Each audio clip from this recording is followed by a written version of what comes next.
Wonderful. So welcome you all to Alchemist Book Club, which is a 4+ year old book club, which we started as a group of people who are interested in discussing about books, learning from each other, essentially to find out what are all the other books which are there in the world, what we could learn from that, what we could pick up from there. Because as a book lover, we tend to get narrowed down on the areas of interest, and there are so many other things also there. What started as 7 to 10 member became a habit, and then we started regularly meeting. And then one thing led to other. Many people wanted to join. So we decided, okay, we'll have a club. And we named it as Alchemist Book Club. So over a period of time, we have been meeting, sometimes twice a month or once a month, discussing about various books of various journals, including philosophy, science, technology, business, parenting, and many things like this. And we have some of the authors who are coming and gracing the occasions, and we have many important events of meeting together and discussing and group discussions. Over a period of time, we found that not only that we are satiating our own need of knowing or discussing about books, we are also helping others to pick up books and develop this reading habit itself. So this is keeping us going. And sometimes, there'll be like, feather in the cap kind of, sessions that happens, which blooms. Okay. And today, I think it's one such session today that we have a very important, meeting and discussion. And I should thank Kamini and Ramji. Before me talking about what the session is all about, I would ask Kamini and Ramji to take over and go ahead with the session. Over to Kamini for the introduction. Please go ahead. Yes. Hello, everyone. And welcome. There's echo. Kamini, there's echo. Maybe there are two laptops which you're on, or mobile, or you can. Oh, one minute.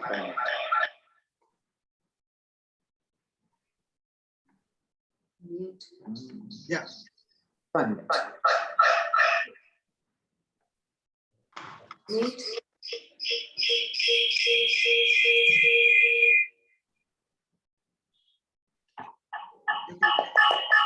I see you're logged in on iPad as well as mobile. Yeah, 1 minute. You can probably sign out from the mobile. It won't make a difference, no? Yeah, you can turn on one of the device and then you can speak.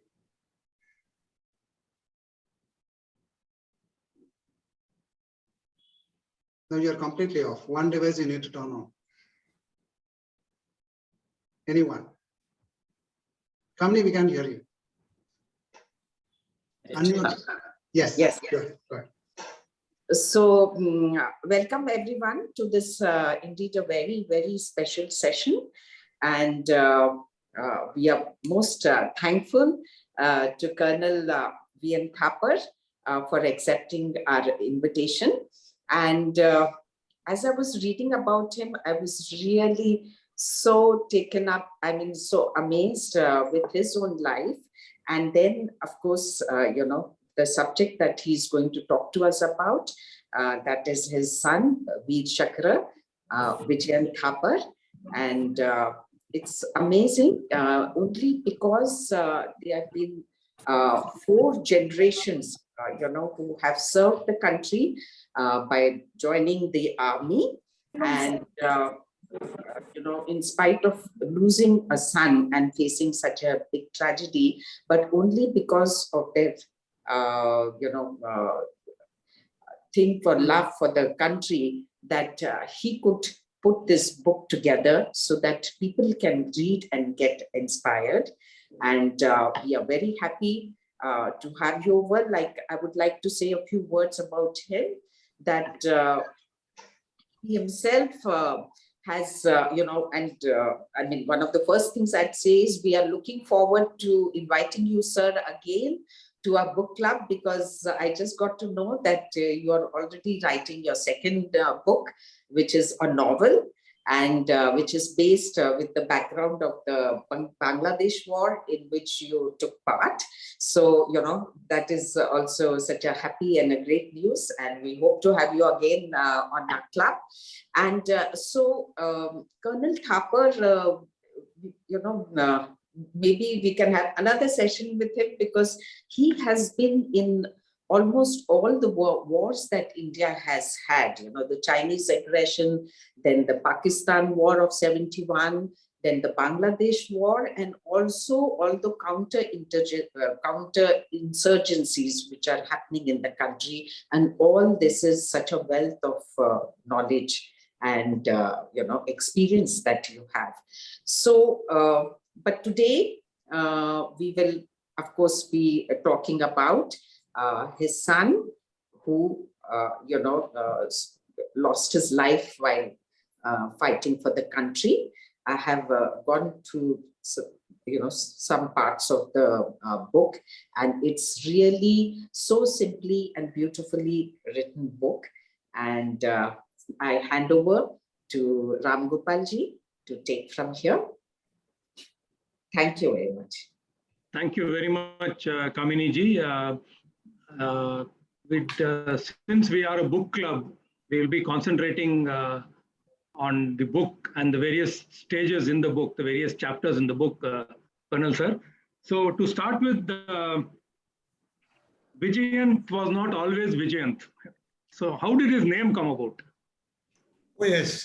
Before we start the discussion, I would like to say that writing an autobiography or writing a biography of somebody else is easy. But writing a biography of your own son is just about the most difficult thing that any writer. We seem to have lost you. Yeah. You can't hear me? Hello? No. Yeah, now it's all right. Now we can hear you. We can hear you clearly. All right. So what I was saying was that writing an autobiography is easier. Writing somebody else's biography is equally easy. But writing your own son's biography is very, very difficult, because one is that I do not I never wanted objectivity to be lost while I'm writing about my son. Second is that every time I put the pen onto the paper and start writing about an event, I go back to that event. And then there's a lot of pain, there's a lot of heartburn. Sometimes I find myself guilty that I could have done a little more, but I didn't do it. That kind of a thing keeps coming. And so it makes the task of writing difficult. But all that notwithstanding, we have gone through it and we have written this book. And I am happy that it has been well received, and it has got acclaim from various book clubs and the press also. And Indian Express in particular wrote very well about it. Hindu wrote very well about it. So that gives me some degree of satisfaction. Now, coming to your question. You see, we were married and Vijyant was to be born in the same year, and he was to come on the around 25th. And we, between husband and wife, we decided that one side was Christmas and one side was Guru Purab, the Sikh Gurus. So we decided that if he comes on Christmas, we shall name him Lord. And if he comes on Guru Purab, we shall name him Guru. Okay. But my son did not oblige either of us. And he decided to come in between. The problem of naming him remained. So for the time being, seeing his energetic persona and the amount of kicking in the air and the arm swings and all, and that sweet little cry he would give every now and then, we named him Robin, which is a bird which I think closely in my heart represented him. So we named him Robin. So Robin was a temporary name. So many years later, I was posted to Pathankot. Pathankot is a very big cantonment. It is full of soldiers, particularly the place where I was posted. I had gone from Wellington and Yes. Yes. I went there and I was with an armored brigade. So this armored brigade has got tanks and big guns and things like that. And this particular brigade in which I was there, it was the brigade which had fought and won a famous victory for India in the 71 war, and the famous hero Arun Khetrapal. Arun Khetrapal was in this providentially, and possibly he had a big impact on Vijyant. He became his hero, absolute hero. And so when I was in the armored brigade and Robin was still not named, sometimes some religious names would come up and there is abundance of them. But then one day I was seeing the tanks being unloaded. There are huge, big trucks which carry our tanks. They are called tank transporters. And this tank was being unloaded from the tank transporter. And I saw that its name was Vijyant. Vijyant was the main battle tank indigenously made in India. And I thought, suddenly the thought struck to me, why not name him Vijyant? It's a very good name. It's got resonance.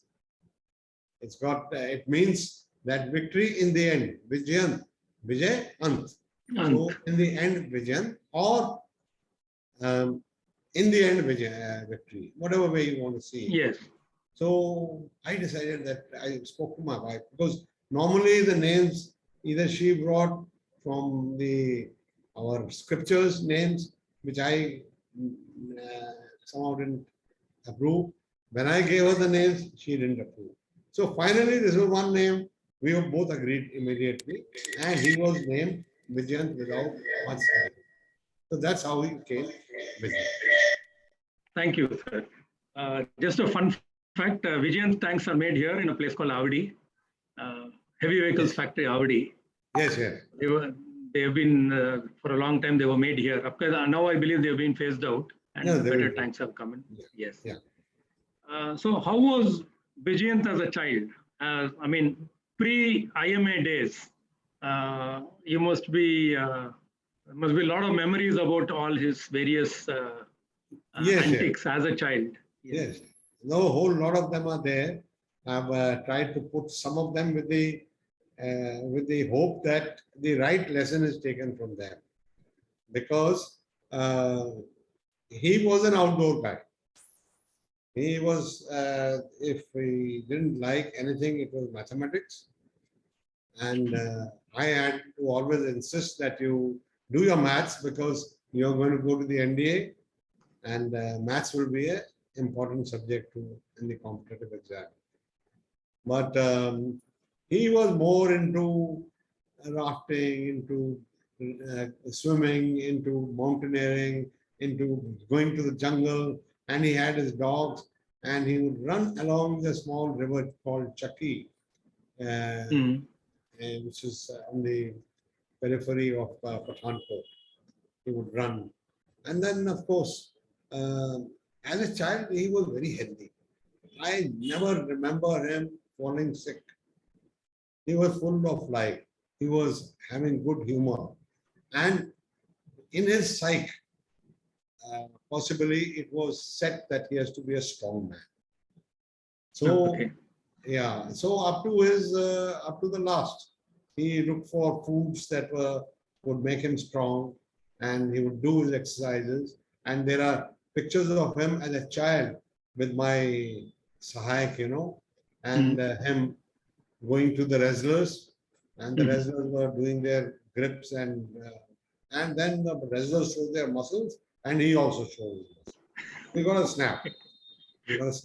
And in the book you will find the snap of him as a child showing his biceps. Yes. And as a young man, and the big biceps that he developed. He was very honest. His integrity was his bone, absolutely to the bones. He was honest, greatly truthful, very spiritual. Mhm. How he picked up spirituality in a house that is a military house. My father, him, and my mother. We won't call ourselves, great spiritual people. Yes, religion is there, Yeah. but it's not ardently followed like in some families. So he became gradually inclined towards religion. And by the time he joined the IMA, he was fully, if you come sometime to Noida, then you can see his room. He was an ardent follower of Lord Hanuman, Mhm. and his room is full of Devi Devtas stuck on the. And of course, the military section has got Osama bin Laden in the middle of his rifle's crosshair. Then he made a cockpit. He made a cockpit. I see. Cockpit. Yes, it's there in the book. Yes. Yeah. And he would sit in the cockpit and just take off. And his maths book would be lying there. I would be standing behind him. He doesn't know because he's gone into the air. He's gone into the clouds chasing enemy fighters. So that is the kind of child he was. He wanted army and his nation was in his blood. Both of them were in his blood. He was perhaps sent by gods for this particular mission. The fact that the army was in his blood is very evident by his last letter. We'll come to that Yes. towards the end. Then, of course, he moves on to IMA. There is a disappointing time when the first time he doesn't qualify. And then he goes on to qualify the second time. And then he's there in the IMA. And, I'm sure you must be privy to a lot of inside stories about his IMA life. Yeah. Yeah, actually, you see, that little dark patch was there. Yes. That is not because of his doing. Hmm. That was because of the army posting me in some far off place in Assam. Now, from the childhood, somehow or the other, we had started a habit where he would sit across the table with me, and then he would write one sentence, and I had to tell him, "Shabash, very well done. That's how it should be." And he got into that wretched habit of me sitting with him. Only then he will proceed further with the books. Particularly as the mathematics and science became harder and harder, and it required my immediate presence, I could not give it. Therefore, when he appeared for the NDA, he was the most disappointed man when he could not make it. And what I've tried to project in the book is that these downs in the life, setbacks in the life are common to everyone. Yes. There is nobody who can claim that he never had a setback. But how you get up from that setback and resume your journey, that is more important. Resume your mission, that's what. He showed it in life. Yes. With the support of his mother, who told him, "Look, don't worry, it's done. Now you take a break, go to the college, because college is an important phase of your life which you will miss. Yes. So leave that, you go to the college, enrich your life, and appear for the IMA." I'm glad to tell you that he appeared and he was very high in the list of candidates, and he qualified for the Indian Military Academy. Now, to add further, there is a time gap between the time you join the IMA and your result is announced. Okay. So there are 3 or 4 months. In the meantime, his second entrance examination written for the next course came.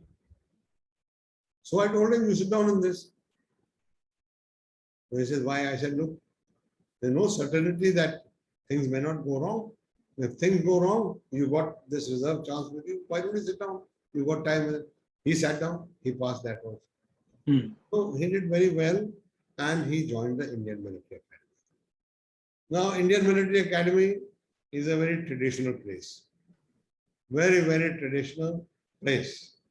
I mean, I had passed out from the same place in 1962 and he passed out in 98, a gap of almost 34 years. Yet, every brick, every blade of grass, every corner of the IMA is the same. It maintains that dignified and a very traditional kind of a setup in which everybody is groomed. So when he was passing out, when he was parading, and I was watching, and it took me back to my time. A lot of Indianization has taken place now. Yes. But like, for example, the band tunes, in our time, they used to be all English tunes, but now they are Indian tunes and things like that. But the standards of the Indian Military Academy are mind-boggling. The kind of man that they make out of a street boy is something that only those people who have been through it, they can see. Parents, of course, see his transformation from what he went and what he came back. Yes. So that is how he was. And he enjoyed every bit of it, I dare say, because he knew that this is what is going to happen. He did not have any misgivings about what is going to come his way, and therefore he enjoyed thoroughly. He enjoyed thoroughly. So the highlights of his stay were that he got a silver medal of being the second best cadet in the first term. Then he got the gold medal for swimming water polo.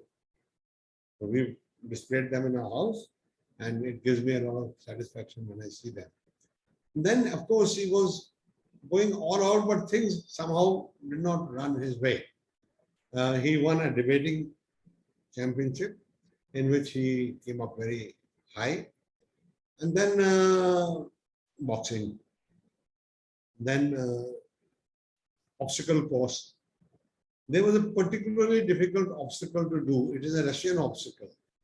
And he did it so well that his instructor, he was a commando, his instructor was a para commando officer. He told him, do it again and show it to everybody. They did it again. And again. And again. And in the fourth or third or fourth time, he slipped, fell down, and his shoulder was dislocated. So he was being taken to the hospital when some of the boys pulled and pushed something, and his joint went into the shoulder. His joint here, it settled back to its original place, and he could avoid going to the hospital. They just bandaged him and brought him back. But soon after, there was a boxing competition. In that boxing competition, the guy hit him right on the same place. And then again, it was dislocated. He fell down. He was in great agony. They took him to the hospital, and there was a lot of ill talk about him not being able to complete his course. So he spoke to me. I also spoke to various friends, and they said, no, nothing of that sort. So when I told him that, no, nothing of that will happen, then he was reassured. And so that's how he finished his term. In between, he was that, I told you, surplus energy, a lot of Josh type. He went and did his para jumps. In the first term holiday, he didn't come home. He did his para jumps. And he got a small little emblem to put on his left shoulder. And that was the first term.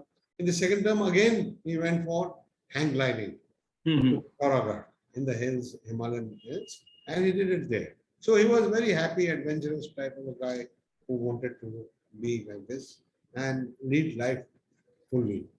He didn't want to waste any moment of life, and he wanted to take the juice out of life. And he was very helpful. Very, very helpful. I mean, new cadets are generally scared. of the environment prevailing in IMA, he was the one who would go and help them.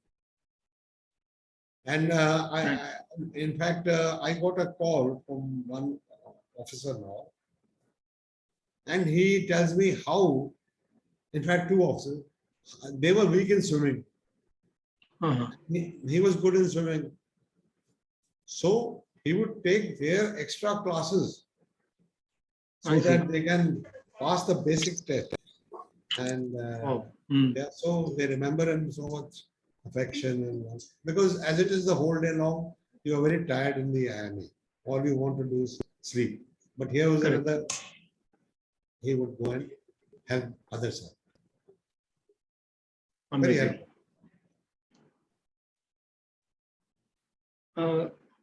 The book has this story about Rukhsana. It's a very, very touching story. And he mentions her in his last letter as well. The letter he writes to you before he goes off for his Totoling, the Battle of Totoling. Rukhsana, I mean, as a story moved me really because there seems to be so much of empathy and compassion that you can attach to Vijyant. So can you just take us a little through the Rukhsana story? How? Oh yes, of course. That is my contention is, or my submission is, that there can be no good officer unless he is a good human being. He has to be a good human being to become a good officer. That is why the emphasis on character is so high in the Indian Army. Officers are not called just cadets or things like that. They are called gentlemen cadets. Gentlemen cadets. Gentlemen. That is for the reason that they have to be gentlemen first. Only then they can be good citizens. Only then they can be good officers. So here was a man who was a good human being to start with. Before I go on to Rukhsana's story, just to tell you how kind-hearted he was. They used to get 50 rupees pocket allowance from me for the week, for the month, whatever. And I gave him his 50 rupees. And just then, some kind of a sadhu or a very old man, he came in front of our house and he went and gave all his money to that man. So I was very disturbed. I said, you want given all the money? You must have some sense of proportion and things like that. He said, well, what's the problem? So I said, why did you give it? He said, look, you have given the money to me to spend it as I want. And I feel that man required it badly. He was in a very bad shape. So I gave it and back. So that is just to give an example of how kind-hearted and what kind of a ennobled soul he was. And then this Rukhsana story is really very heart-touching story, which I will tell you in all details. Now, his battalion was located in Kupwara. If you are listening to the news and if you are in touch with the happenings in Kashmir, Kupwara is one of the tough places to be in. Hotbeds of... lot of insurgency routes from Pakistan, they come and they are funneled through Kupwara to various places. So action is always taking place over there. Now their battalion moved from Gwalior and went to Kupwara for anti-terrorist actions. This was when Vijyant had just barely 3 months service or 4 months service.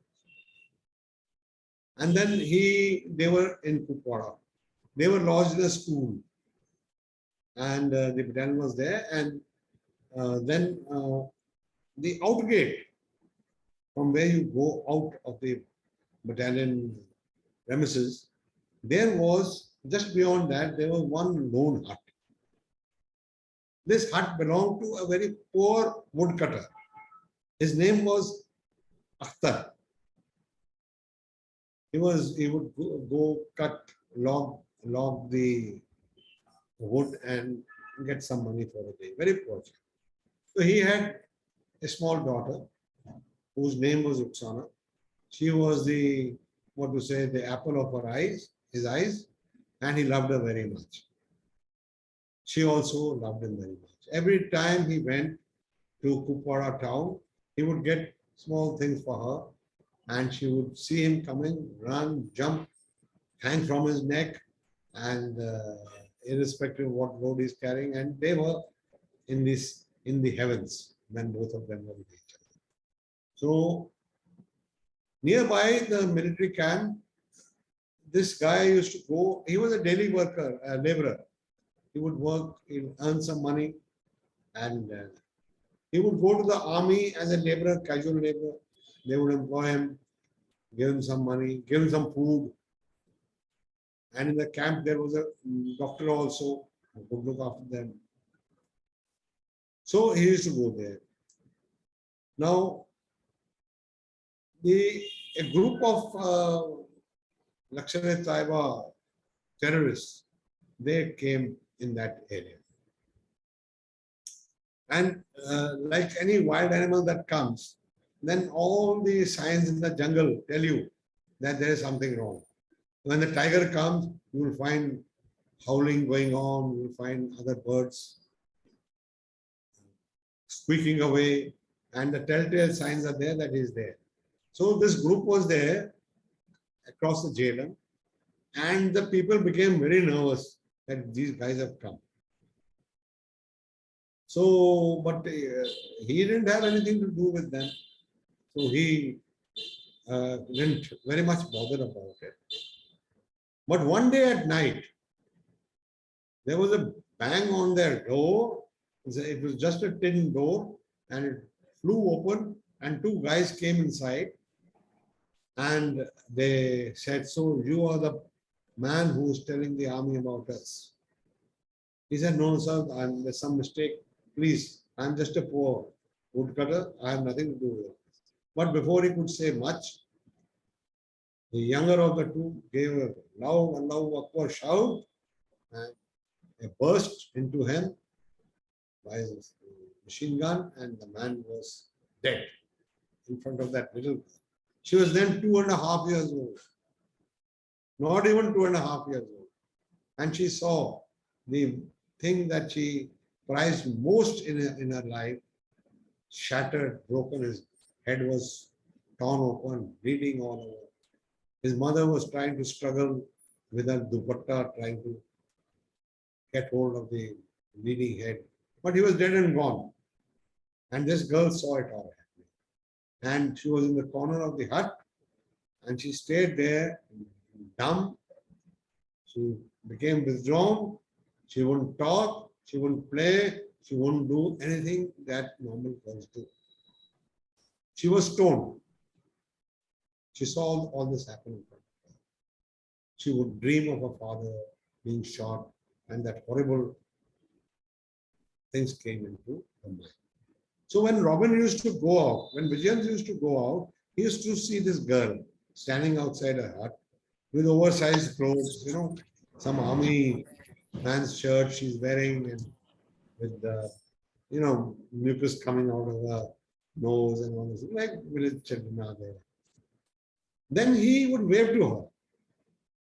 He would make some funny gestures. But that girl would not react. She just won't react.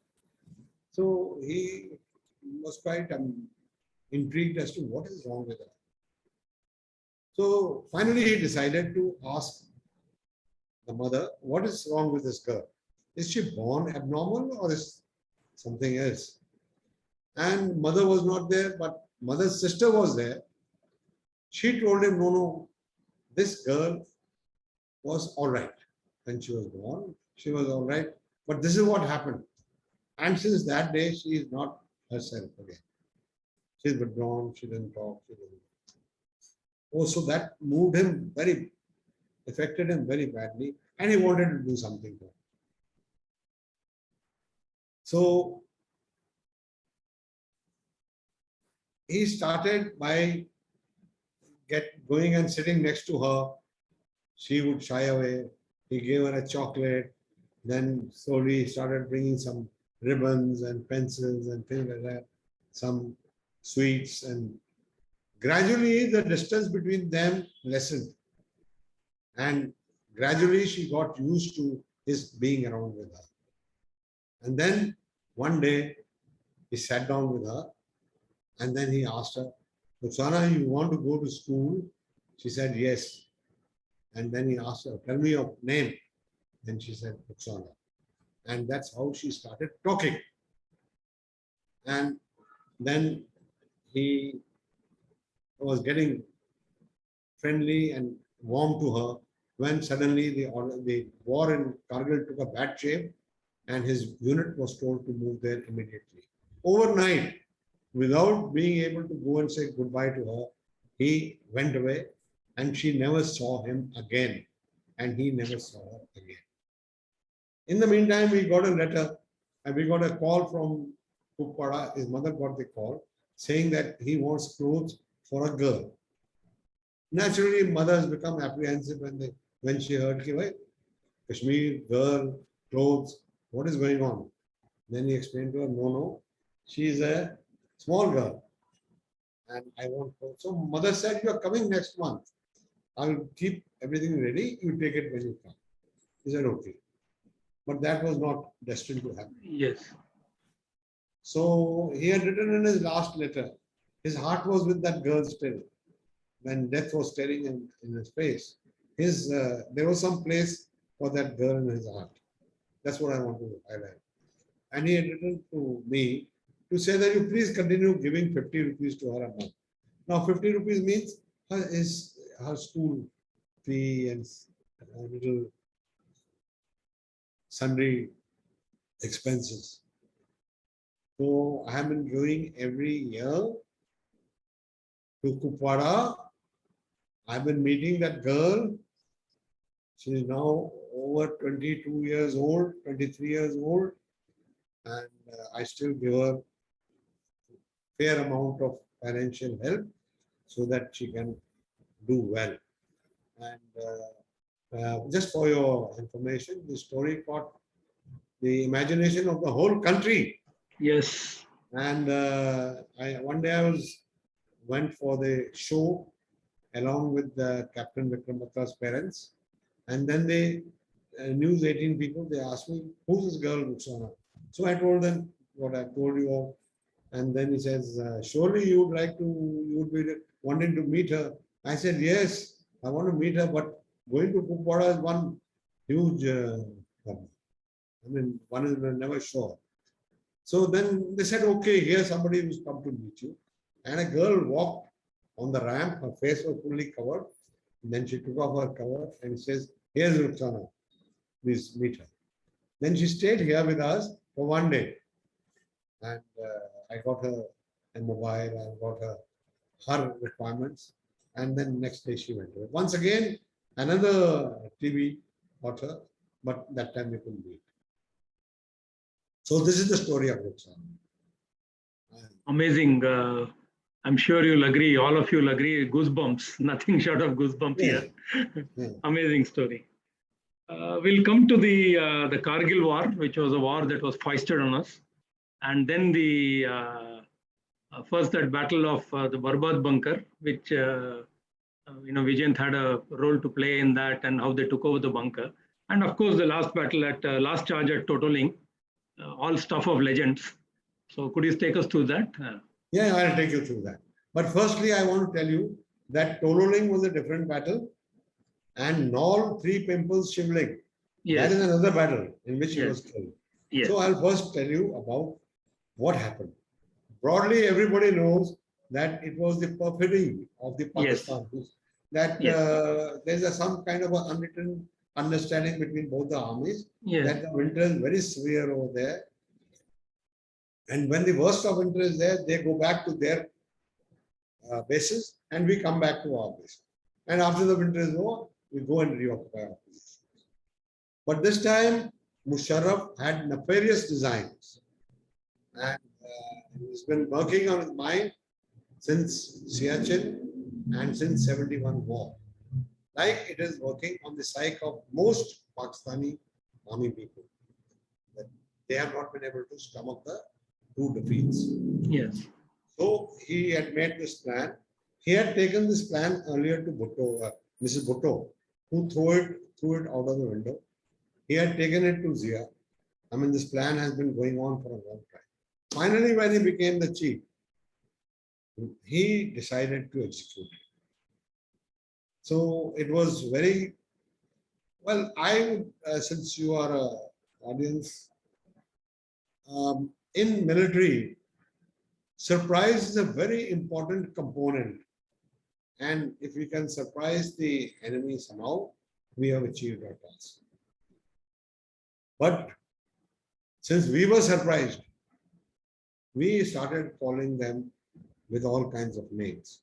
Unfortunately, it was our failing that we could not detect this such a sizable move taking place opposite us. It was our failing. The enemy will exploit any opportunity he gets. We have to be ready for it. And unfortunately, we slipped up on that. The intelligence failure was colossal. It was a Himalayan failure. And therefore, we paid the price for it. So they came over a 127-kilometer LOC area, and they made new posts. They took our posts, and they were now on the pig's back. Because sitting over there, they can easily dominate the road, cut the road, and our supplies cannot go to Leh. There were other designs also, many other reasons why they did this. The advantages that they will accrue. Firstly, they will be able to cut the road.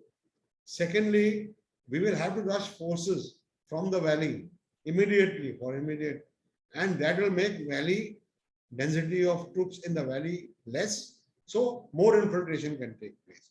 So they had a whole lot of ideas and they executed it.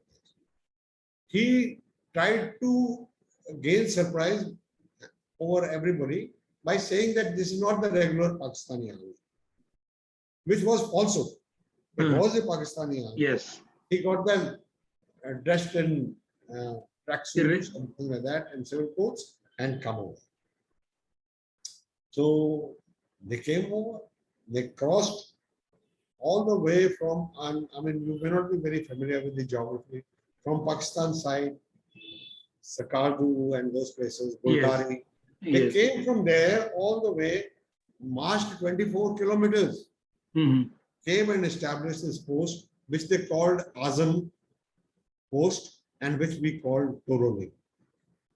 The bunkers were so strongly made, they were reinforced, they had mines, they had barbed wire. I mean, it was a first-class defense they could have. And then we came to know about it, we were badly surprised. And our dispositions were not in place to lodge an attack.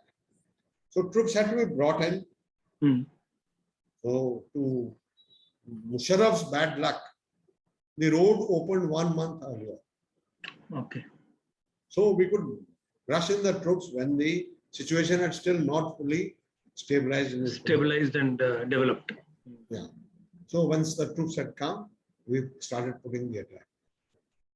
I want to tell you that by the time Vijyant and his battalion, 2nd Rajputana Rifles, when they put in the attack, by that time it was the first week of June, we had not even had a single success. Not even a single. There was a whole atmosphere of despondency. And there was a feeling of not having been able to achieve much, emptiness. And then 2 Rajputana Rifles was told to put in this attack. I want to tell you that the leadership, test of leadership, comes in such circumstances. And they had a very good CO, commanding officer, Ravindranath. He was from Chennai. And he died. Yes. After the battle, he died of a heart attack. A very fine leader of men. He worked with great diligence into small details, and he got the battalion to put in the attack. Now, the first attack was on Toroli. It was the most prestigious attack because 3 attacks earlier on Tololing by 18 Grenadiers had failed. So when this attack was to be put in, the CEO got them all together and he said, look, I've given you what you all wanted. Now you give me what I want. I want Tololing. They said, Sab milega. Morale was very high and they put in the attack. But Robin's morale was in his boots, because their company was not attacking. It was not the assaulting company. It was the reserve company. So he was feeling wretched because he wanted to be in action. He wanted to do something, which he has come there for. And then he told his company commander, Major Padmapani Acharya, he said, what is this? We are again very well reserves. So he told him, he was a senior guy. So he told him, he says, look, Vijyant, you do not know how the battle will take shape. And you do not even know how the old man, that is CEO, will use you. Just remember that. And the same thing happened. The attack went in on 2 directions, northwest, southwest, and southeast. So the main attack was coming from southeast. But to deceive the enemy, Ravindranath put the attack first, half an hour earlier, on the southwest direction. So when the attack started, there was a half an Deception. hour. Yeah. And the enemy fell for it. They moved their heavy weapons and there's some troops towards to meet the attack. Southeast. Southwest. Southwest. Yeah. So southeast became weak. But our main thrust was on the southeast. So the attack went through and they were very brave people. They captured the Tololing top by midnight. But Major Vivek Gupta, who was their company commander, he got killed. They were good leaders. They were leading from the front. He got killed. But because of the shifting of the forces on the other side, the attack on the southwestern axis was brought to a halt. They captured some area, but it was not completely captured. One of the areas, very important area, which was not captured, was Barbad Bunker. Because it was you have captured this side, you have captured that side. But in between, the enemy is holding. So enemy brings his reinforcements, and again, you have to start afresh. So the CEO, the brigade, the GOC, General Officer Commanding, and the brigade commander, they decided, we leave it for the time being. We'll tackle it tomorrow morning when the sun comes up. So they passed the instructions to Ravindranath, who was on top. But Ravindranath, something came in his mind. He's not going to waste time to allow the enemy to consolidate. So he decided to put in his reserve. And that's when Robin was enthralled absolutely. And then he went in for the attack. There are very nice things to tell you about this attack. They went up, they were slipping down, each was pulling the other, and then they stormed, and in between that there were a fire trench of the enemy in which there were 2 Pakistanis firing, but such was their, Josh. They missed out on this. They went up, stormed the thing, and then they realized that those 2 guys sitting there. They turned around and they asked them to surrender. They hesitated a split second and they were shot. Finished. And then the night came. So these are the funny things about this attack. The night came bitterly cold, minus 15 degrees. So they're looking for some place to cover themselves from the cold. And there were bunkers, Pakistani bunkers. They entered into one bunker, big bunker. It turned out to be their ration store. Okay. So it was loaded with butter tins and with jams and tinned fruit and milkmaid tins and all. Just what Robin loved, and so did Ravindranath, his Archie, Padmapani Acharya. Padmapani. So there's a photograph. They're sitting with Bennett. They opened the tins, mixed them up. They opened the butter tins, put them on fire, keep themselves warm for the night. So that's how they stayed in the night. Of course, in the morning, Robin had to bring the dead and the captured materials. So that was the Battle of Toroling. It electrified the nation. The victory at Toroling electrified the whole nation, which was starved for good news from the front. And True Rajiv became a household name.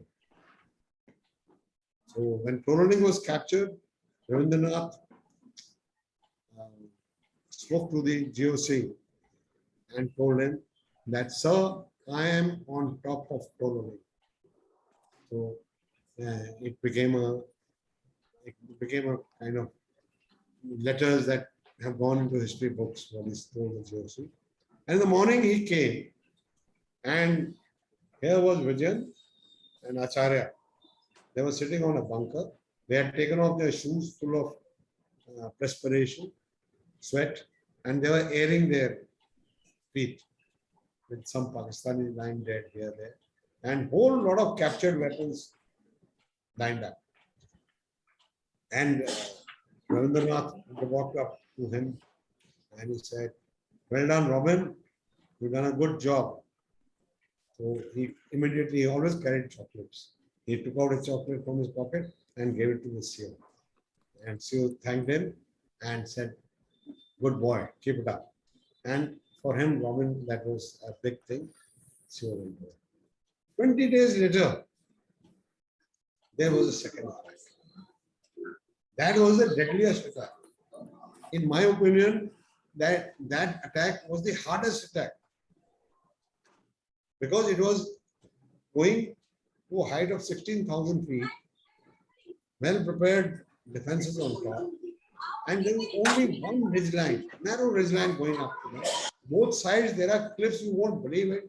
I go there every year, cliffs that are thousands of feet deep. You make one step wrong and you are gone.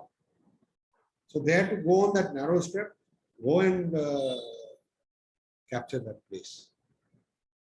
It was like a sheet, metal sheet. That hillside was like a metal sheet. It didn't have a blade of grass. Where do you keep your foot? Where do you go? You see those pictures I have posted. Yes, yes, yes. And you will see how difficult it is. And then they went. So the first thing that happened is that when you go for the attack, you take an attacking formation. You form up and you take the who will be on the right, who will be on the left, objectives and also. So they were just forming up, and they were caught by a Pakistani salvo. 155 mm shell. It is almost 40 kgs of explosive that fell, and the first man to get killed was his very, very dear buddy, the person with whom a officer, young officer, is always in love with. He's the guy who gives him his tea. He's the guy who looks after him. And Jagmal Singh was his name. He was with his head tilted to one side and a stream of blood coming through his head and covered with dust and everything. Vijyant was stunned. He was stunned, shocked. He couldn't. And he stood with him. He just sat there and shouting, Jagmal, get up, Jagmal, get up. But Jagmal was dead and gone. And then his JCO came, Mansingh. He gave him one at the back. He said, what the hell are you doing? Next shells will come on you. Get moving and get the people. By now, Ravindranath had seen everything. He thought Vijyant and his platoon are no longer in a shape to play any useful role in here. But he had his own plans. He collected those 19 men out of 30 men, 27 men, he collected 19. He changed his route, and by that Toroling Nala, He went up and he guided himself with the flashes of gunfire going on at north. He came behind the enemy, and it was the happiest situation that you are behind the enemy. And Rabindranath would have appreciated it very much. This guy wanted to take part in the attack proper with his company. So he came back again and he merged with the company. That's the time he came to know that his very dear, almost his elder brother, Acharya, was killed. It gave him such a shudder that he was beside himself with anger. And he shouted to his men to follow him, and they went ahead. And then behind a rock, he was engaging them. I have been there. It was just 15 meters. He and the enemy were only 15 meters away from each other. You could throw a grenade, and it was a small little place on top. And the whole Indian artillery and Pakistani artillery, everyone was firing on them. Every now and then the shells would burst, and you could see Robin's face with perspiration, black with gunpowder. They were all bursting over there. And they were shouting at each other. They were cursing each other. The Pakistanis told him, you know, that B word. Yes, yes. You Kafirs, what will you fight? You can't fight us. Then he and his men were shouting, you so-and-sos, आपका तो अभी यहाँ से निकलने का time भी, भागने का टाइम भी चला गया. अभी आपका यहाँ से जनाजा निकलेगा और कुछ नहीं. And that kind of person, 1 hour, 40 minutes or 1 hour, they were exchanging abuses and firing. And then there was by providence, there was a small pause in the firing. There were 3 machine guns. So there was a pause, and he thought, this is the best time I must go and get hold of this. He just took 1 step, and the machine gun at the back opened fire, and he got away. He fell in the arms of his comrade, Tilak Singh, and he was instantaneously, microsecond, fraction of a second, he was no more, because it had gone to the brain. Yeah, and now all said and done, I think for a soldier, there can be no better exit than Robin's. When you have a rifle in your hand, the enemy in front, and you breathe your last in your comrade's arms. So that's the kind of death many senior officers envy. They always like to be saying, we never got this chance. So he's left a mark on, he's exemplified how a young officer should pursue his mission, even at the cost of his life. Amazing, sir. And what is more amazing is the way you say it. I'm sure there must be so many emotions going through every time you repeat this story. Yeah. But in spite of that, the way you have, narrated it, amazing. I really, we are all at a loss of words. So moving on. Ram. Yes, sir. When he was gone, this is our own rationalization of how we rationalize the world. He's gone. Yes. But we look at it, me and my wife and my son, we look at it like something material, physical has gone. But his spirit, his soul is very much with us. Lives on. Certainly lives on. And therefore, we want to make use of that spirit of his to motivate the people of India. Today I am here in Chennai. I have been to Chennai 3 times. And I've been to Bangalore, I've been to Orissa, I've been to anywhere they call me, I go and I speak. So that his spirit is, we utilize whatever is left of him to motivate for the good of the country.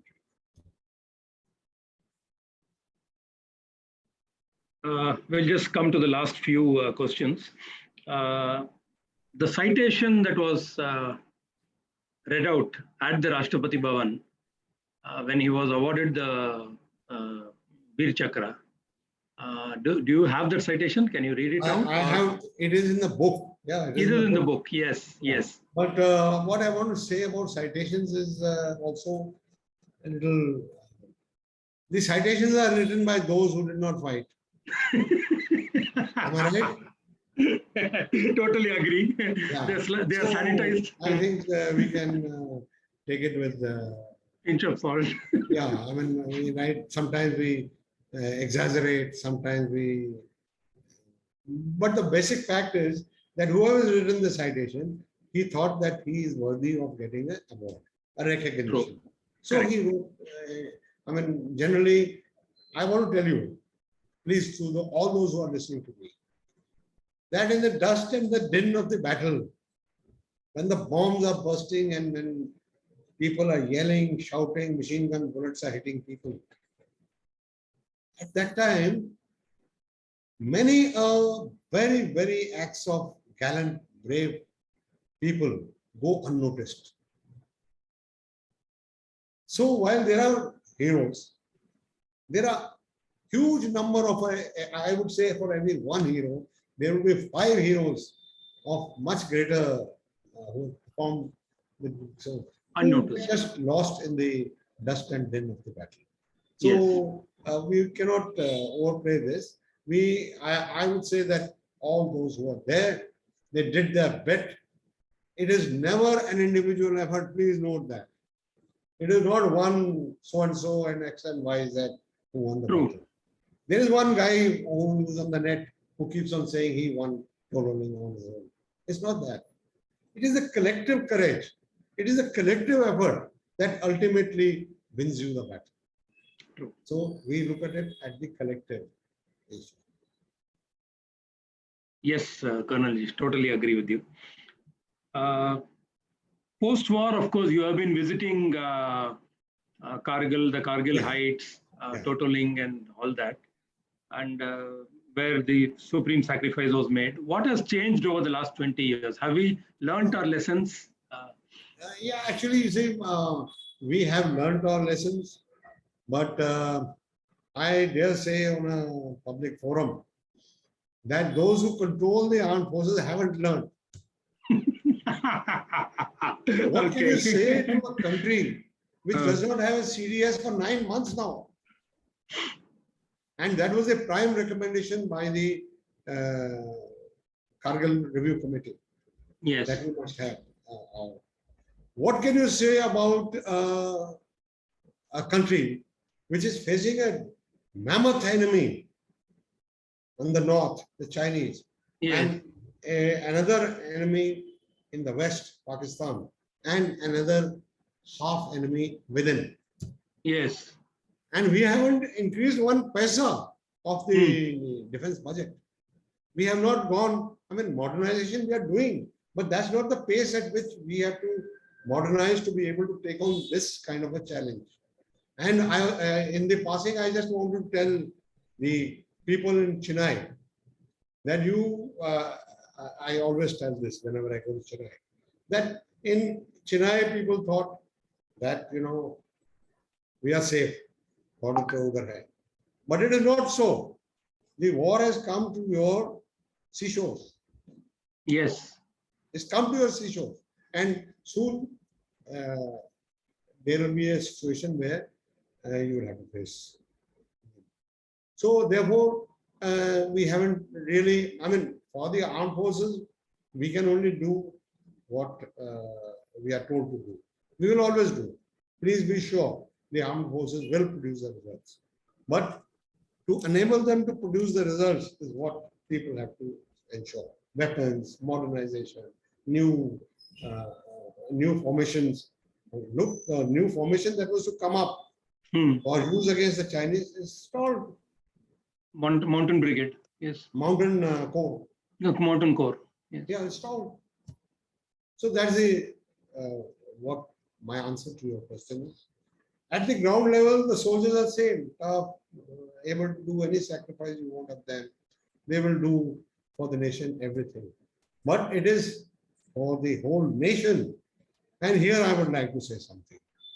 that please remember, Ram, Yes. that there is not enough, there is never enough that we can do for the country. Never enough. Similarly, there is never enough that you can do for the martyrs. Never enough that you can do for the martyrs. What the martyrs don't want money, they don't want gold, and they don't want land. They want your respect. Yes. That respect must be in your heart, not holding one function, some Geet, Sangeet, and all this sort of thing. But it should be, you should feel that in Vijyant's loss, you have lost your son. Then it is a kind of thing that we will require our heroes for all time to come. And they will remain alive only till you remember them. They are the cement and concrete of our nation, the heroes. And luckily, we have people still who will do heroic deeds because it runs in their blood. So true, Colonel, so true. I mean, this is really something so moving. This was a question we asked Major General Cardozo also when he had come on a webinar like this. These young men and now to a certain extent women who are there in the Indian Army, what is it about the army that makes them go out and do such spectacular acts of bravery and courage? What is it that the army inculcates in them that makes them what they are? Yeah, actually, it's a ethos. It is the ethos of the army, which is now, I hope it is not diluted, because that's the strong ethos. Namak, yes. Nishan, the three. Yes. Naam, Namak, Nishan. Naam, Nishan. Which means or Paltan. Loyalty and yes. honor, and this is an ancient Indian ethos, and it flows into us. Yes. Virta, according to the Indian scriptures, is the highest virtue. There are 9 virtues. Out of them, the highest virtue is Virta. Virta. You have to be courageous, you have to be vir. Not only in the army, in life also. There are so many occasions when you buckle due to pressures in taking a decision. So, Virta is a very important thing. It, luckily for us, runs into our blood.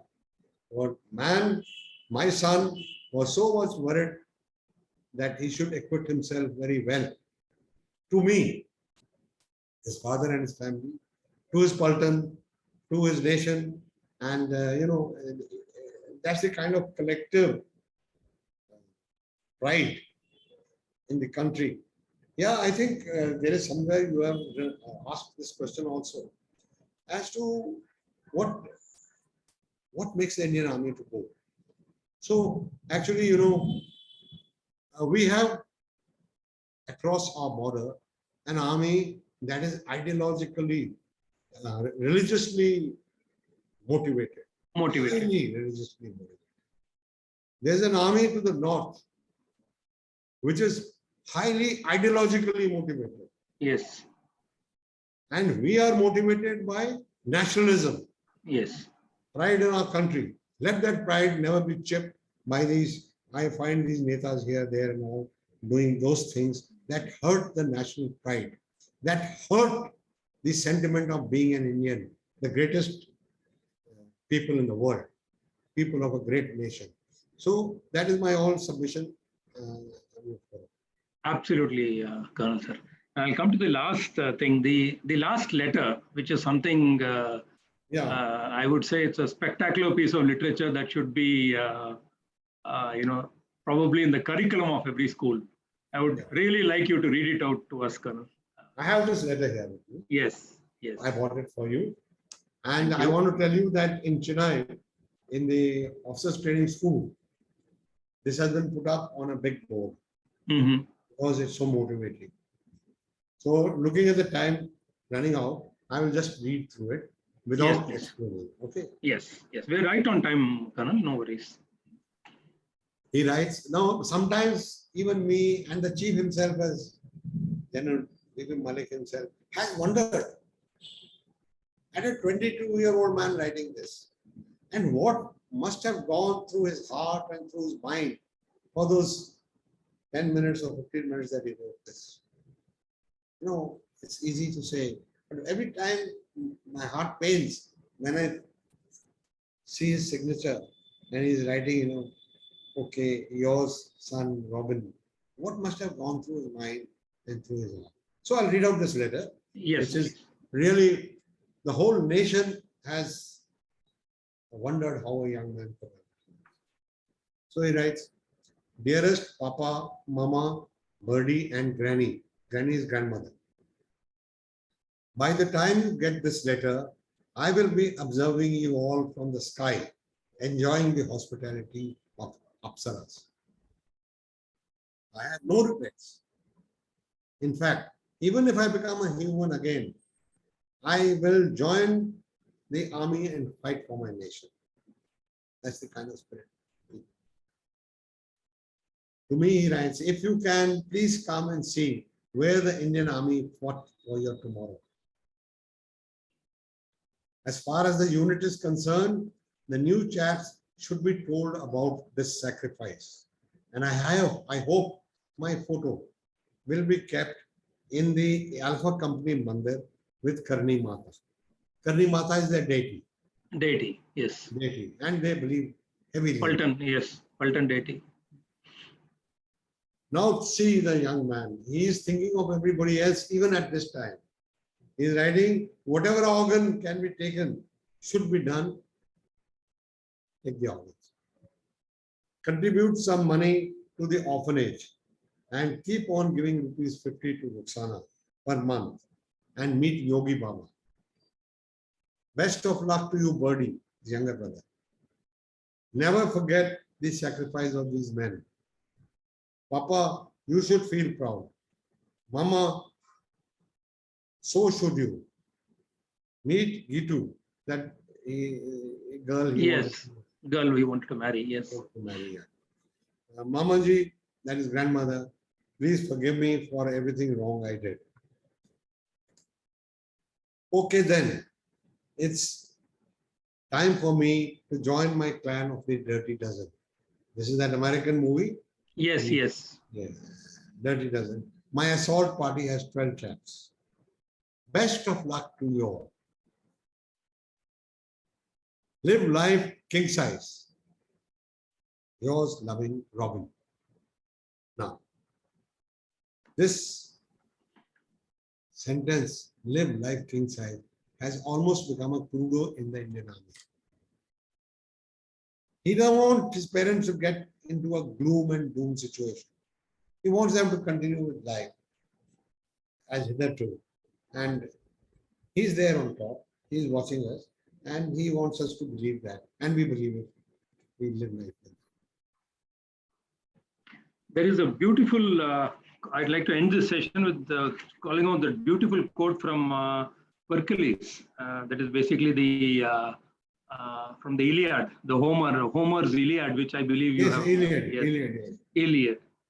It says, to you who are the sons and brothers of the departed, to you who are the sons and the brothers of the departed, I see that the struggle to evaluate them will be an arduous one. Yes. This is the opening lines of the book. This is the opening line of the book. Yes. And I mean, it's the first line itself is a lovely indication of things to come. With that, we'd like to close this, Colonel Sir. It's been an amazing, amazing section. This is a session, at least I personally, and I'm sure most of my friends here in the Alchemist Book Club will agree, we'll carry this session with us for a very, very long time in our hearts. And it's been amazing talking to you. There are a few questions which people have been posting on this. Please, would you like to? Yes. Please tell them to post it to me directly at Thapar77 at Hotmail, yes, or on my WhatsApp. I will answer. Yes. Them. I can speak to them. Yes. Yeah. That will be perfect, Colonel. TG, would you like to propose the vote of thanks? Is it possible that we can, ask your time for another 5 minutes, sir? If people can. All the time. I'm a retired man. I've got all the time. Thank you, thank you. So I think Shobha has raised her hand, and would you like to go with your question? Shobha or Kamini, I do not know who has raised the hand. Please go ahead. You have raised the hand, Shobha. Would you like to ask? Yeah. Can you unmute me? Yes. So, sir, I'd like to ask you that since your family has known generations in the military, so what would you say has been the change over time, right up to Vijayant's time? Like sometimes he may recall and say, I've heard grandfather say this, but I find this, or something that, what has been the change, good or bad, whatever, in our forces? Well, actually, I believe that the call of the arms is a very noble profession. It is not centered around, say, money or getting a good package or good deal. It is just shall I say, it is a way of life. It is not a profession as such. So therefore, I believe that people will come, people who value the country, people who value this kind of life. It is meant for them. It is not meant for people who are looking for big packages, big bungalows, and big houses.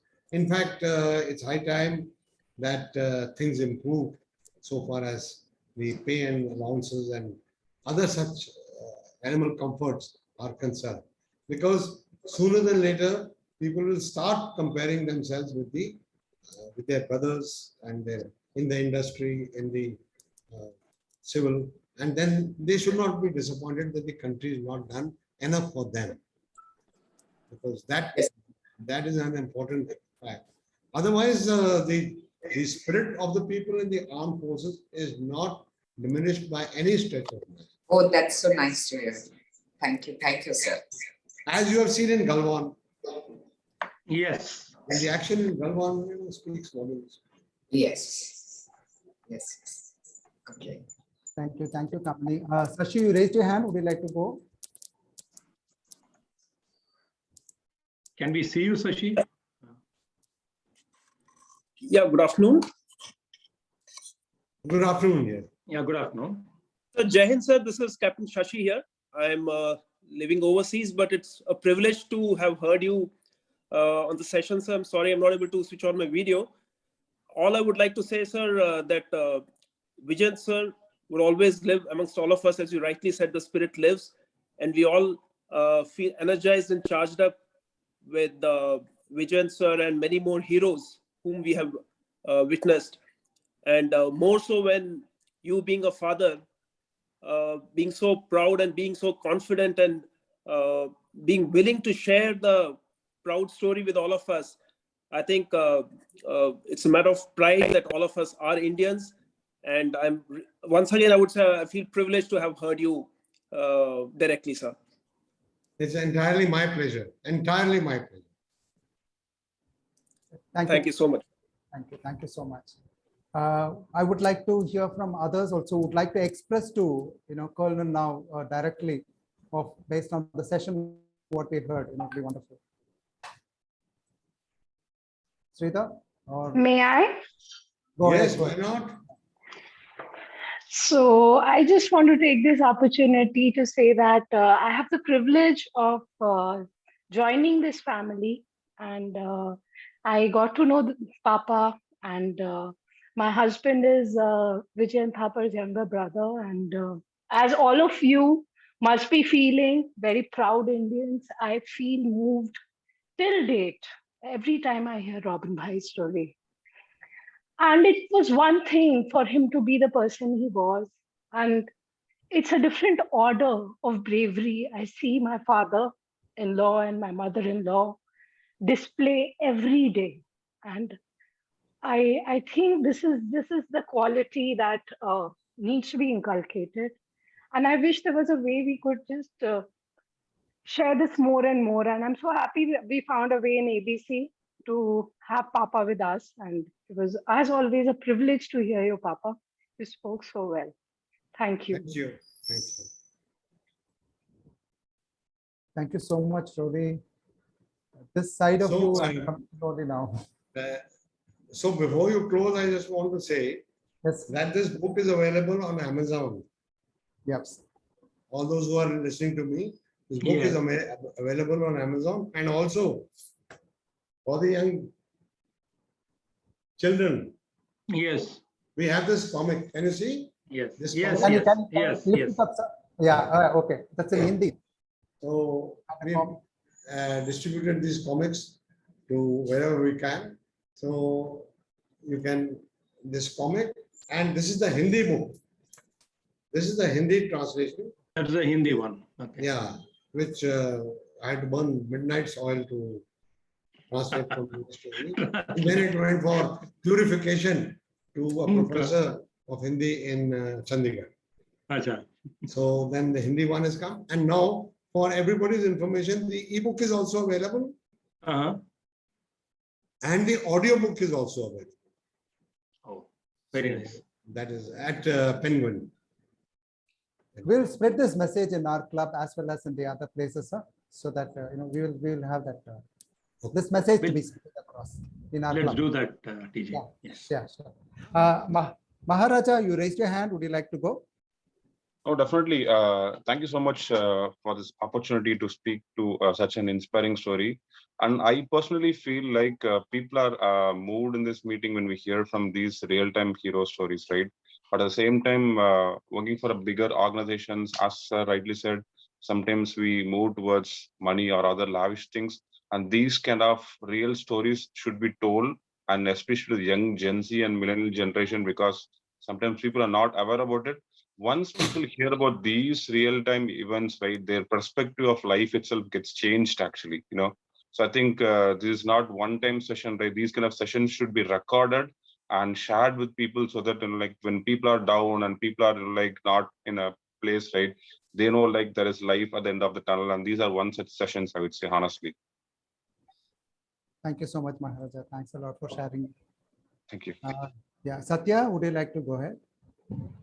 Thank you so much, Colonel. It's very inspiring. I just want to know, when you said about 4 generations of people, can you just run through us quickly about the 4 generations? Of course, Vijyant we know, and probably what kind of work you've done, and what are the 4 generations? Yeah, actually, I am his last generation. I have been in action. I have held a lot of some important appointments in the army. Like my most satisfying tenures have been as an instructor, grooming the young officers of the Indian Army in the infantry school. So that's, and I was born a slave. I was born a slave. Oh. I was born a slave in Pakistan. Oh. And from there, when we came to India, I, for the first time, saw the tricolor when I was 5 years old in a place called Ludhiana in my school. Yes. So there's a lot that has gone through. And then before me, my father, he did his lifetime of soldiering in Kashmir. That has been a thorn in our back for a very, very long time. And then my grandfather, he died in Northwest Pontiac province in a place called Yandi Kotla. You would know, extreme Northwest. Northwest. We had our own house in Lahore in Pakistan. So the family must have seen the partition. Probably. Yes, we saw the partition. I saw the partition. I took part in the partition in whatever way I could. And as a small kid, it was quite terrible. I can take another session on the scenes of partition. It was terrible. It was terrible. Good. Yeah, Sridhar, please go ahead, Sridhar. We have just 1 minute. Yeah, sorry. See, over the last 5 days, I was in my guru's place in Sringeri. I'm not sure how many of you heard of it. It's the Jagat Guru Shankaracharya's place where they are very, obviously it's a philosophy of Advaita they preach and practice. And constantly we keep hearing about equanimity, the word that keeps coming to our mind. But many a time during your speech, I was in tears. I mean, as much as I tried to understand from you, I was in tears, and I mean, very proud to have actually connected, though it is virtual. I hope to see you sometime, make some effort to come and see you. The fact remains that we are all proud Indians, no doubt about it. But as you rightly said, you all go through a particular structure in the army, in the IMA, which makes you what you are. So do you have something to say to common citizens? See, it's like in terms of how do we make our land prouder? We are surrounded by netas who are actually, since a public forum, I want to maintain my language to decency. But then we have people who keep bringing the nation down in so many forms and ways, but we still have the majority who are proud Indians. But then how else can we contribute in our daily life? Okay. No, I agree with you. There is a huge amount to talk on this particular subject. Steering clear. I want to steer clear from the political arena and speak only about relevant things. One lesson, only one I want to tell the young people. I've said already, be brave, courage. There are many occasions when you will have to display courage in your day-to-day life. If you are in the business, sales, or targets given to you, there is courage required to say, no, this is unethical, I won't do it. That kind of a thing. How many people do it in trying to get ahead in life?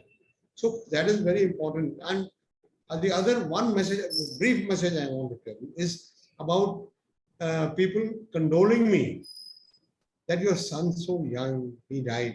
You know, they were felt very bad. Condescending. Yeah. So there are two things I wanted to say. One is that, of course, that time we were not in that state, but now I can say that please remember that your life is never measured in the length. Never measured in the length. It is measured in the depth. What have you achieved? What have you done for the country? Have you left the country a better place than you had inherited it from our generation? And if so, it is good. But if it is not so, it's something. So it is always the length.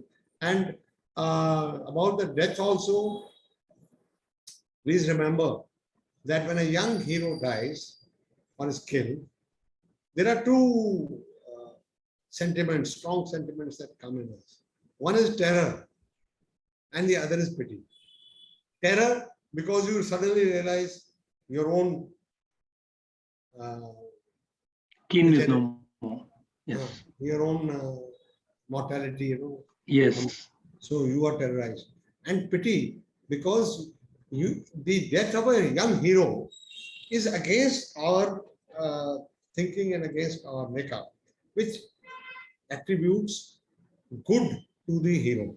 And death is not good. So you feel revolted. Instead of being rewarded, he has been. So there's something wrong in the order of the nature. But it is not so. It is not so. It is how it is. And therefore, please take it that death is inevitable to everyone.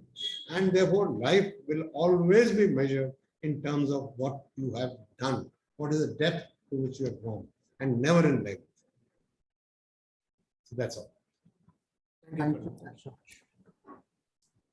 Thank you so much for coming over. In fact, I should tell that you are the first person to log into the session also today. No. So that shows the kind of a commitment and the preparation and what you are willing to give. And as you know, we were enthralled by your entire presentation and speech, as Ramji was asking.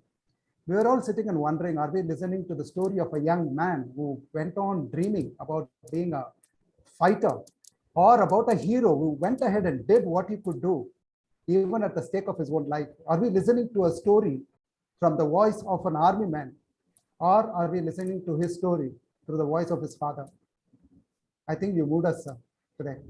You just touched us. And what you finally said in terms of the depth of life is what it counts. I think whoever is listening to you right now, I'm sure they will be able to carry their actions with a little bit more depth. and what we can do for the nations, something bigger than ourselves. You touched us today, you moved us today, you went into our heart. We don't know, we are not able to grapple with the thoughts now. We are just moved. Thank you for coming over. Thanks will not be enough, actually. It's my pleasure, absolutely. And to the audience, my number is 9811-559-557. 9811-559-557. You want to interact with me? You're most welcome. I'll put it on the group. That'll be wonderful. We'll I'll also do put it on the YouTube, descriptions, the numbers. If anybody would like to reach your corner, they can reach. And thank you, Ramji. Thank Kamini and everyone who is present over here in order to honor the discussion that is.